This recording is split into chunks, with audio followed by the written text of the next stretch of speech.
Ven y reina, Madre de Dios, reina y madre de la creación. Ven y reina en nuestro corazón, para que reine el Señor. Ven y reina, Madre de Dios, reina y madre de la creación. Ven y reina en nuestro corazón, para que reine Jesús, el Señor.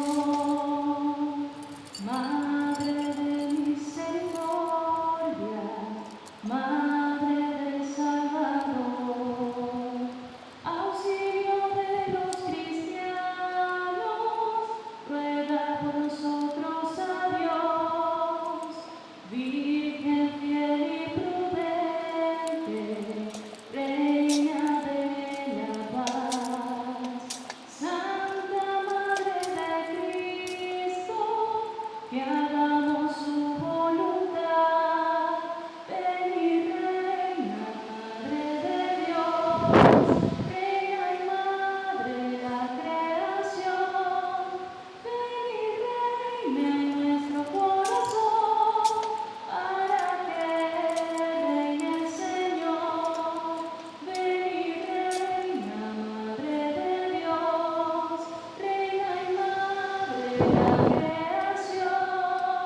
Ven y reina en nuestro corazón, para que reine Jesús, el Señor.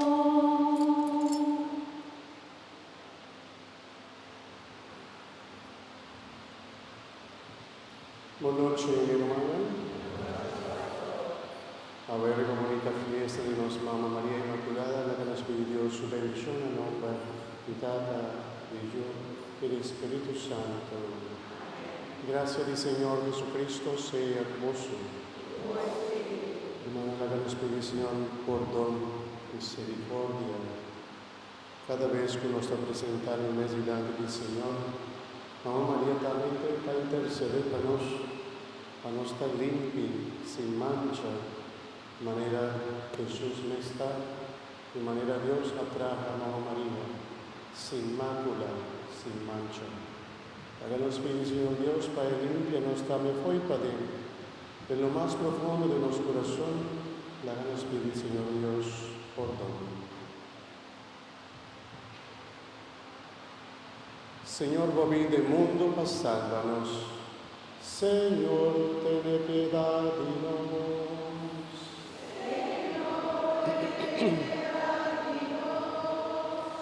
Cristo Jesús, vos también visitarnos continuamente por gracia de vuestro Espíritu. Cristo, ten piedad de nosotros.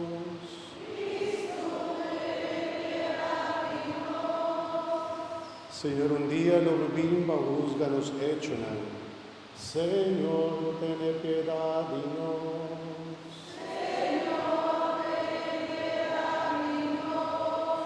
Madre Dios Todopoderoso, por mostrarnos su misericordia, perdona los pecados y danos vida eterna. Cántica 25, Señor,